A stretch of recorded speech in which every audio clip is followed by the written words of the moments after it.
Today, on this episode of The Crossover, we will be discussing Humbled by the Opportunity, a story of rags to riches, with best-selling author and chairman CEO of MBF Healthcare Partners, Mike Fernandez. Learn about his amazing American success story of how he rose up from a dirt road Cuban town to the absolute pinnacle of U.S. business achievement. Much more on this episode of The Crossover. Good afternoon, everyone. We have the pleasure of speaking with Mike Fernandez today. He has an amazing success story, and we'll talk all about what has made his story so inspirational.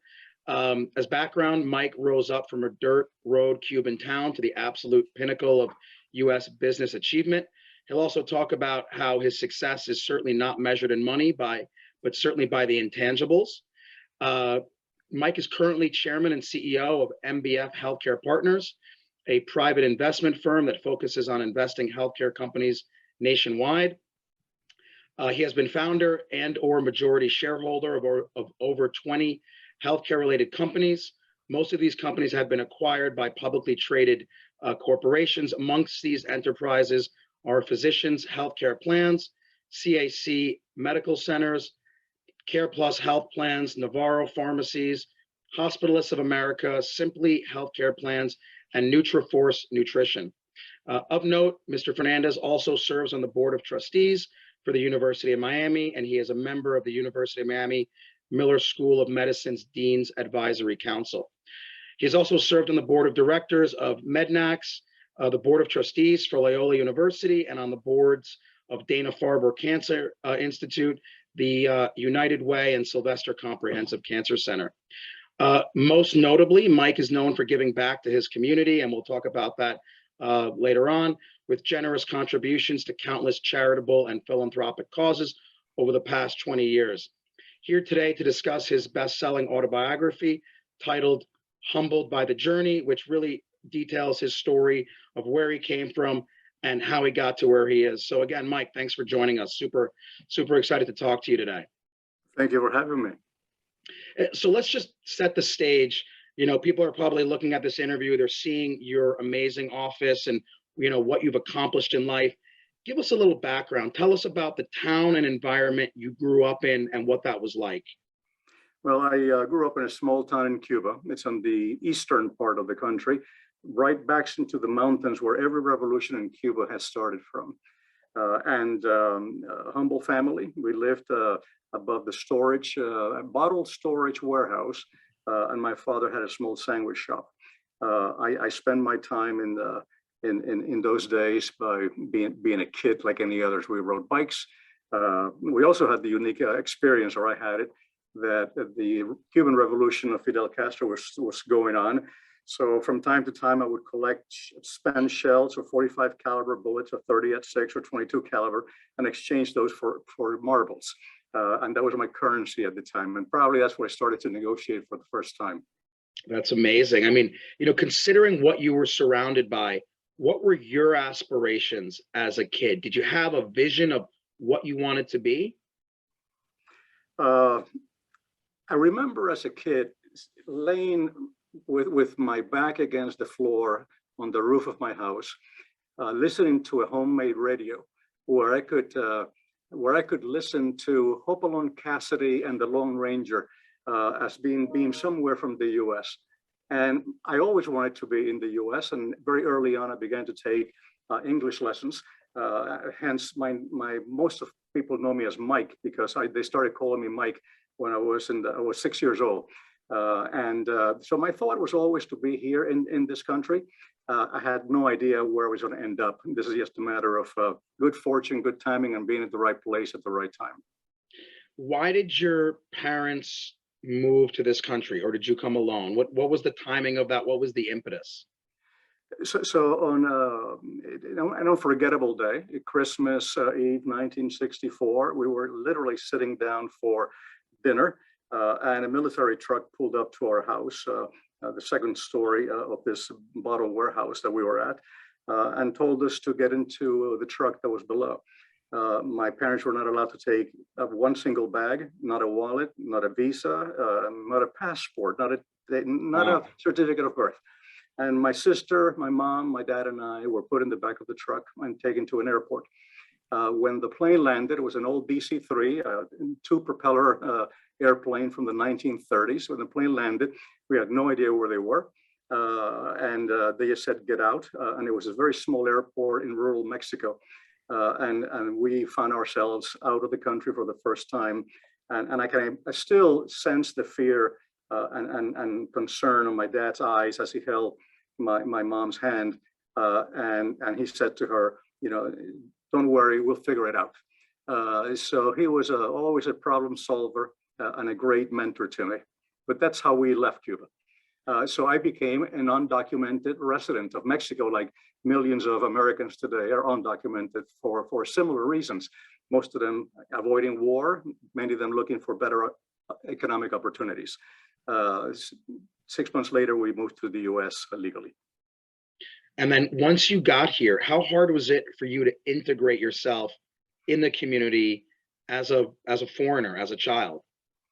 So it was New York City, so it was not difficult. Most of my friends were either Irish, German, Dominican, Puerto Ricans, Salvadorans. So I lived in a community of immigrants referred to as Spanish Harlem, which was the area of 136th Street and Broadway in those days. The most difficult part, obviously, is not speaking the language and learning it. But the teachers were used to foreigners. The teachers were used to mediocre students getting by. And they were all very supportive. It's a different environment that we have today with regards to immigrants in many parts of the nation. Tell us some of the challenges that you faced and how you overcame them. I think that the newer generations face a lot of challenges and either back away or feel sorry for themselves. They're not really problem solvers. You're obviously the exact opposite. Tell us a little bit about your childhood in New York, being an immigrant, some of the challenges you faced and how you overcame them. Well, I had great teachers. My parents were great teachers, not only of morality, but also of not being stepped on. I also had great teachers that I went to a Jesuit school in Manhattan. And that school probably did more for my backbone than any other experience that I've had. I never saw challenges as a detriment. I saw them as a way of overcoming. And I learned how to overcome. For example, I remember going to school and learning that in my music class, the teacher had passes to the New York Philharmonic every Wednesday. So I would ask him for those passes. And I went to the Philharmonic at that point, not because I liked classical music, but because I was intrigued by how people were different, who were of a different social class. And here I am, 14, 15 years old, sitting alone at the New York Philharmonic. And what I was looking at was, how these people held their cigarettes differently, how they crossed their legs differently, how they spoke without moving their hands, which is normally very common among Cubans like myself. So the challenges that I faced, they became great teaching lessons, and I was able to use it further on in life. What would you say is the number one attribute that is responsible for your incredible success? Persistency is one, but a very soft and polite persistency, not in your face type of persistency, and also being focused. I have an idea of where I'm going to go to. I normally visualize what is it like to get there and work my way backwards to find out what is it that I need to do to fill all the slots that I need to complete in order to get to that endpoint. Yeah, I think having that perseverance, it's very clear. That's something that I think many people in this generation don't have in the younger generation. I think that's so clear in you. The other thing I think that is so unique are your humble beginnings. And I feel like some people may view that as an obstacle, but do you feel like your humble beginnings kept you grounded and that was actually an advantage for you as you climbed up the corporate ladder? Absolutely. Absolutely. I became a good study of personalities as I went through through school, through the U.S. Army. I was a paratrooper in the U.S. Army during the Vietnam War. In businesses, and I've never saw an arrogant person earn the respect that you need to get from a subordinate in order to get more out of them than you normally would what they would normally put out. Treating them fairly, being generous and sharing in success and failure. Also taking the hits when it happens. Don't be shy about admitting that you made a mistake or a major mistake, and I've made many of them. I have learned a great deal from those mistakes. I've learned very little from the days of success.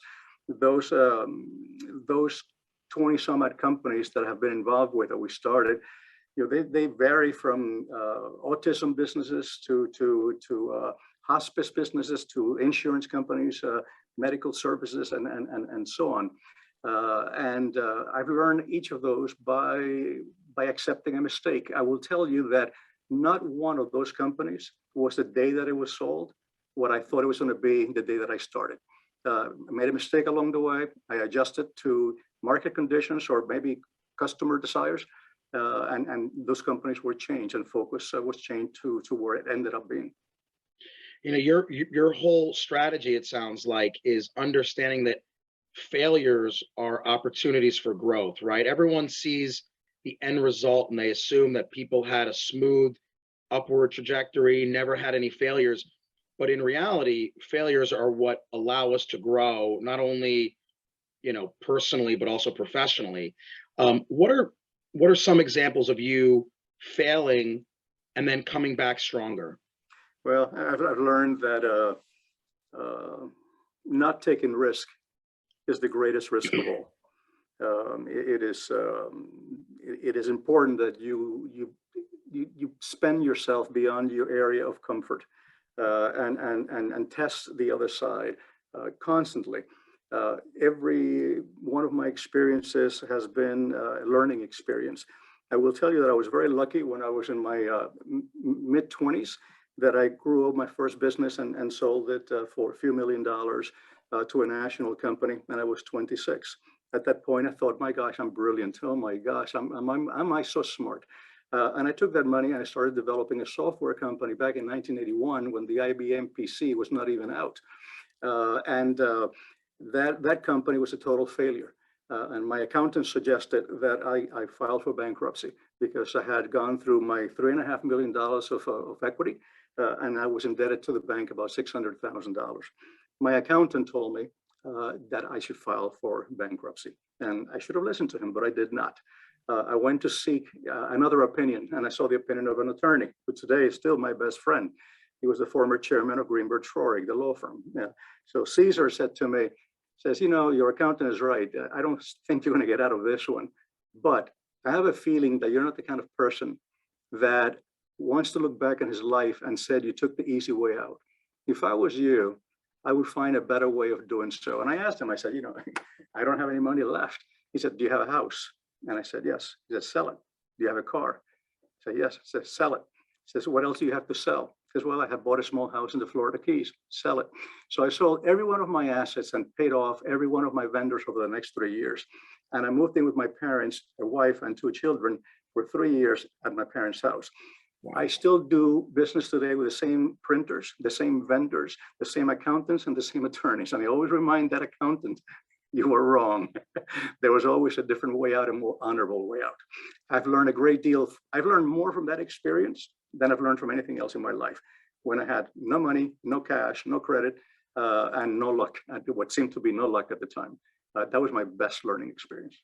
That is a crazy story. Unbelievable how you basically sold everything to start from scratch to give you an opportunity to rebound. That's remarkable. Tell us a little bit about your autobiography. What was the impetus to write that book, Humbled by the Journey? Well, it really wasn't my idea. I will be honest with you. It was the idea of David Lawrence, the former publisher of the Miami Herald. I actually sat on the board of the Miami Children's Hospital Foundation, which is now called Nicholas Children's Hospital. And I've learned that some people have difficulty paying their bills. Although that I'm in healthcare, I never saw it as clearly as I saw it when I spoke with a woman whose son was going through heart surgery. And she told me that she was broke. She lost everything she's had. Her marriage had fallen apart. And I decided, let me do something out of the ordinary for the hospital. So I had read about this El Camino de Santiago, the Way of St. James, which is an old pilgrimage about 2,000 years old from it converges on a small town in France called Saint-Jean-Pied-de-Port, and it goes to the city of Santiago de Compostela in northern Spain. So I took the pictures of 31 children who were terminally ill and had them laminated. And every day I would talk to one of them and tell them what we did that day. That email going back to that family was being seen by other people, by other folks, much to my surprise, including David Lawrence from the Miami Herald. And when I got back, he told me, he says, that was a great story. I always thought of you as a good businessman, but I never knew that you had a softie of a heart like you seem to have. It was put on paper with his assistance. He put me together with somebody who could help me write it. And the goal was, let's use it to raise money for the Early Childhood Initiative in Miami and Miami Children's Hospital. And we ended up raising $6.5 million over the next 30 days or so. So it worked out just fine. So the biography was really meant to be something for my kids and my family. And then with David's help, he turned it into a book. I mean, truly amazing. Your story really kind of signifies the great American success story. Is that what you interpret this as? When people say, like the American dream, what does that mean to you? It's not a physical thing. The American dream is a mindset. And I believe that immigrants are better equipped to live it than someone birthed in this country. Immigrants come here for various reasons, whether it's today's immigrants or the Irish during the Irish potato famine, or the Germans or the Jews, or whichever group might have been.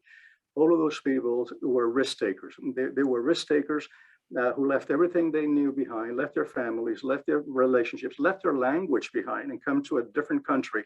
So that defines a risk taker, someone who's willing to take that risk. And those are the ones who are the job creators nowadays, and were the job creators back then. They were not always welcome. The Irish were not welcome in Boston. The Polish were not welcome in Chicago, and neither were the Croatians. And today, some of the people that are arriving are also not welcome for similar reasons. We're different. We're darker. We don't speak the language, or we speak the language with an accent. And we have to overcome this stigma and just recognize that it's an opportunity for all of us to really enjoy what most Native Americans don't get to live, the American dream. So embrace it and do it. Now, let's talk about the current state of the US. Do you believe the same opportunities exist for people like yourself that they did several decades ago? Different opportunities exist. The world has changed. But if you keep your eyes open and you take action, you may be able to live that dream. You may be able to reach and make that opportunity a reality. If you just dream about it, if you just talk about it, it's just fiction. It doesn't happen. It does not occur. You also have to learn how to sacrifice. If it doesn't hurt, it's probably not worth doing. Yeah, I do believe that the idea of advancing yourself in today's world, in our country, with the division that we seem to have, sometimes the anarchy that seems to be on both sides, not just the Democrats or the Republicans, on both sides, as those groups fight for control, political control. It's something that can be overcome because it is not the center of who we are. Who we are is goodness in general terms. We're people made by God for a good reason, and we have an obligation to live and take care of others as our prime duty. Look, our companies have done well over the years. As we started talking about business, because we focused on one thing: what does the customer want? What does the patient want? What does the client want? And that's, it was not how much do we need to make this month. It was always about delivering a product that satisfied or solved the problem. And I think that opportunity is still here today. I mean, I want to touch a little bit about what you just said about the current state of the US. I mean, you're someone who has been often quoted as saying, and for good reason, obviously, that the USA is the greatest country in the world. And, I certainly believe that now as well. But what are your thoughts on the current unstable state of divide, extremism, and polarization?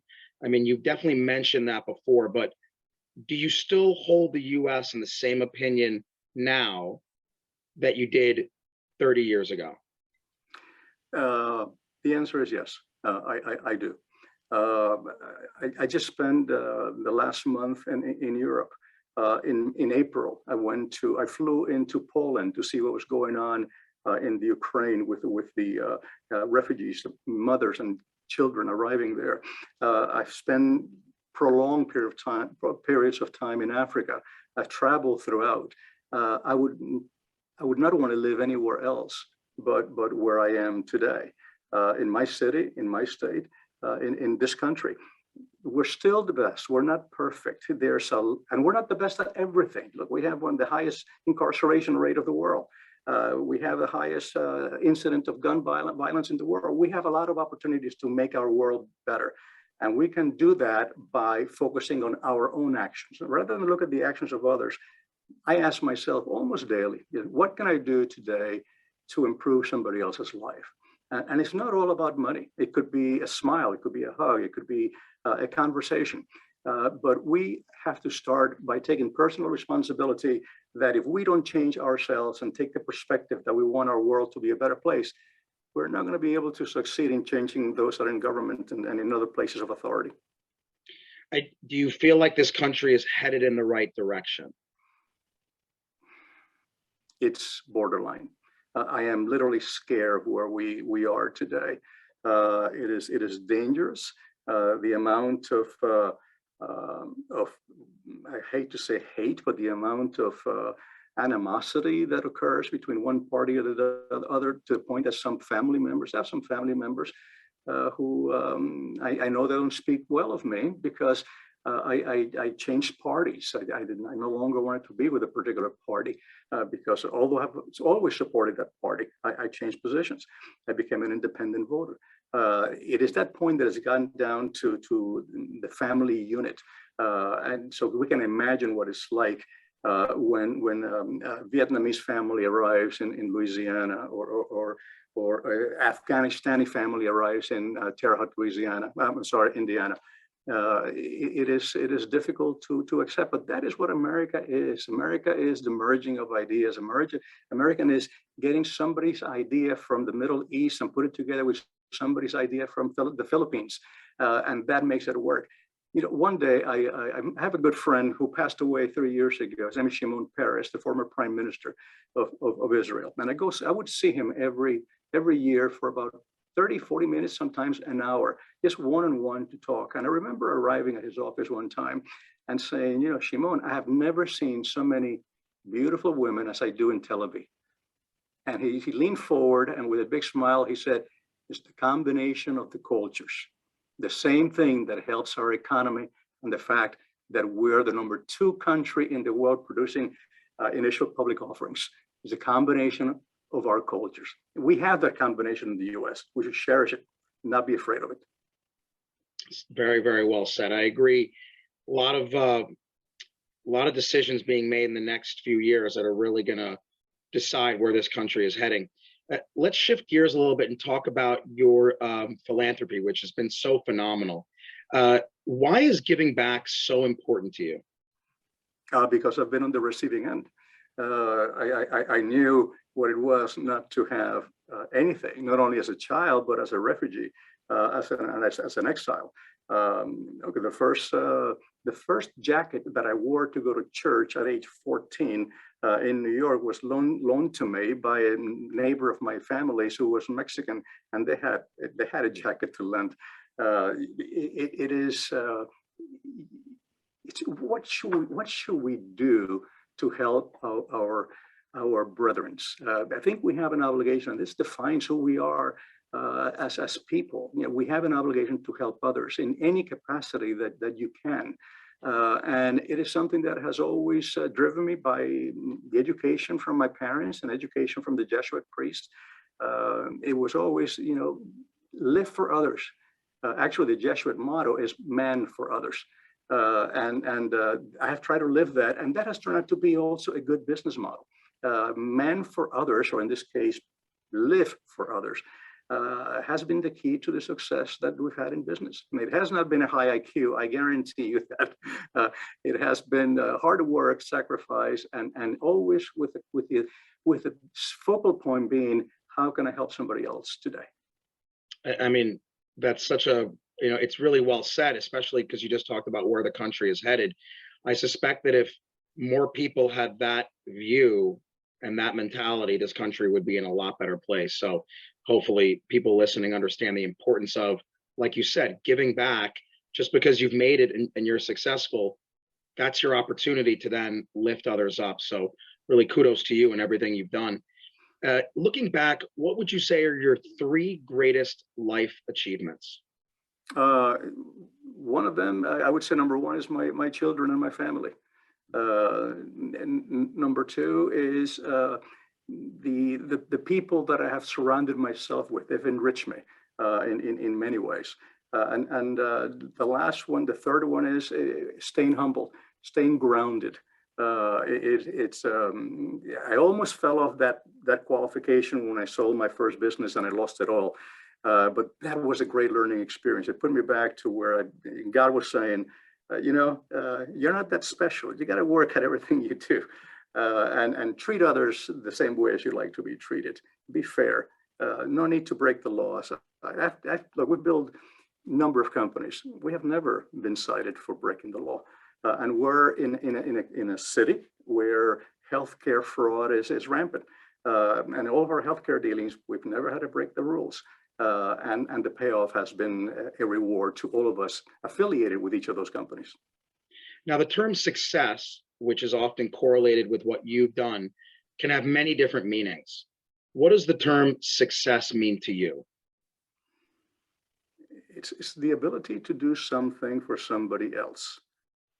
And to sleep well at night. It's not complicated. It's simple. The reality is that we know when we're doing something wrong, and we know when we're doing something right. It feels so much better internally in your heart when you're doing something right and something wrong. So just follow that simple path. Avoid the wrong, embrace the right, and take others with you on that ride. God, that's really well said. Everything you're saying, I just hope people take it to heart, because that's the core of what's gotten you to where you are. Wrapping up here, because I know you're super busy. As a self-made billionaire, you are clearly a role model to so many people in this country. What is the number 1 lesson you would tell any kid growing up who looks up at Mike Fernandez and is like, I want to do that? How would you aspire that kid to achieve his dreams and all of his goals? Well, if you start by selecting a role model or role models, find people you can look up to and see how they've done things. I found that in my life, at least, I never had to invent anything. I just copied and improved whatever I saw. And I surrounded myself with people that my parents would be proud of me for having them around me. But I also kind of, in the book that you refer to, Doctor, I talk about a particular formula that has worked for me, and I call it the super formula. Super, the S for sacrifice, the R for a sense of urgency on everything you do. We think we have a lot of time to do whatever we want to set our mind to do. We don't. Every day is one day less than we have. So have a sense of urgency on everything you do. Passion. You have a passion for whatever you do. If you don't have a passion for what you're doing, I've never called my office work. This is my second home. I spend more time here. Even today, I'll be 70 this month, and I'll spend more time here than I do at home. The ease for execution, the execution of the minor details. Everyone can focus on the large details, but it's the minor details that make a difference. So whether you're in surgery or you're in business, the details do matter. And R for results. Achieve results that in my case, I always wanted my parents and my family and my children to be proud of what I did. I never wanted them to read something negative about me.